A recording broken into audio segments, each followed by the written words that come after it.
হুসাইন আলাইহিস সালাতু ওয়াস সালাম কারবালায় শাহাদাত বরণ করতে সময় নিলেন, একে একে তার সন্তানদেরকে দিলেন।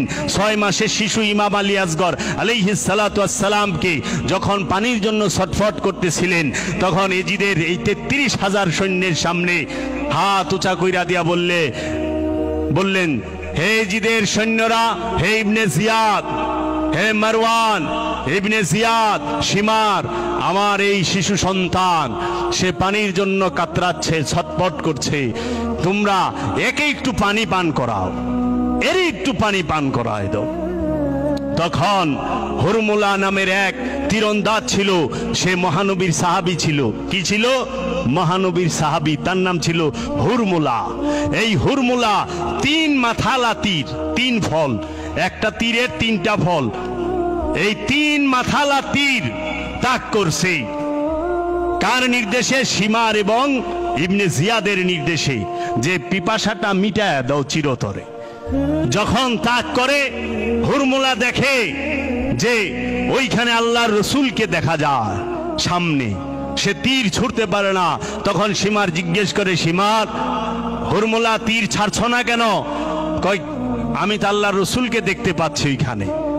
আবার নিশানা ঠিক করো। নিশানা ঠিক করছে, আবার দেখা আল্লাহর রসুল হাজির।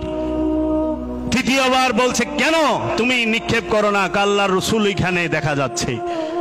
তখন সে তৃতীয়বারের বেলায় যখন নিশানা ঠিক করছে, এই সীমার যা হুরমুলার চোখের মধ্যে এমনি হাত দিয়া দিছে, তীর ছাইরা দাও। তীর ছাইরা দিছে।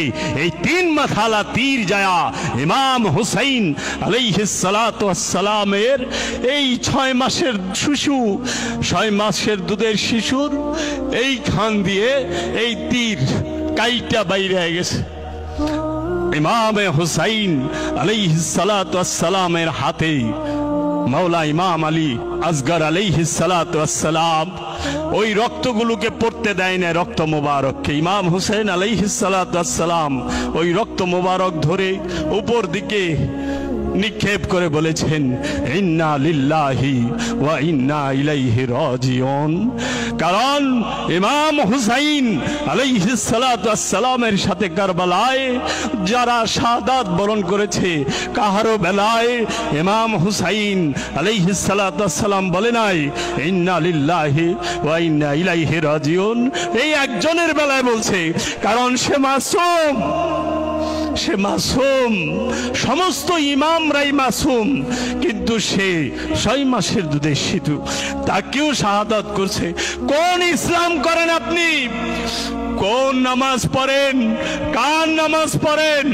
আল্লাহর হাবিব না বলছে, খবরদার যুদ্ধের ময়দানে কোন নারীকে অত্যাচার করা যাবে না, যুদ্ধের ময়দানে কোন শিশুকে অত্যাচার করা যাবে না, হত্যা করা যাবে না, কোন যুদ্ধের ময়দানে কোন গর্ভবতী উটকে হত্যা করা যাবে না, কোন যুদ্ধের ময়দানে বিপরীত দলের যে নেতা থাকবে, যে লিডার, তাকে ওইখানে কতল করা যাবে না। কারবালায় তো সমস্ত লই ভাঙিয়া দিছে, সমস্ত ল ভেঙে ফেলেছে। ওইখানে ইমাম হুসাইন আলাইহিস সালাতু ওয়াস সালামের স্ত্রী, 3 জন স্ত্রী ছিলেন। বড় স্ত্রীর নাম মা শাহরবানু, দ্বিতীয় স্ত্রীর নাম মা উম্মে লাইলা, তৃতীয় স্ত্রীর নাম মা রুবাব। 3 জনের মাথার নেকাব পর্দা ছিনিয়ে নেওয়া হয়েছিল এই ইয়াজিদ বাহিনীর দ্বারা। তারা কে ছিল? তারা কি কোনো জৈন ছিল? তারা কি কোনো পারসি ছিল? তারা কি কোনো ইহুদি ছিল? তারা কি কোনো খ্রিস্টান ছিল? তারা কি কোনো বৌদ্ধ ছিল? তারা কি কোনো মং ছিল? তারা কি কোনো তাও ছিল? তারা কি কোনো শিখ ছিল? না, তারা সাবাইয়া ছিল। না না, তারা অন্য কোন ধর্মের ছিল না, তারা সবাই নামদারি মুসলমান ছিল। তাদের পরনে জুব্বা ছিল, তাদের মাথায় পাগড়ি ছিল, তাদের সুন্নতি সিস্টেমে দাড়িও ছিল। তারা জামাতের শহীদ কারবালার মাঠেও ময়দানেও নামাজ পড়ছে। কিন্তু যেই নবীর কলেমা পড়ে সেই নবীর সন্তানের কল্লা কাটে। এত হতভাগা, এত নাদান, এত মূর্খ, এইরকম মূর্খ আর হয় না।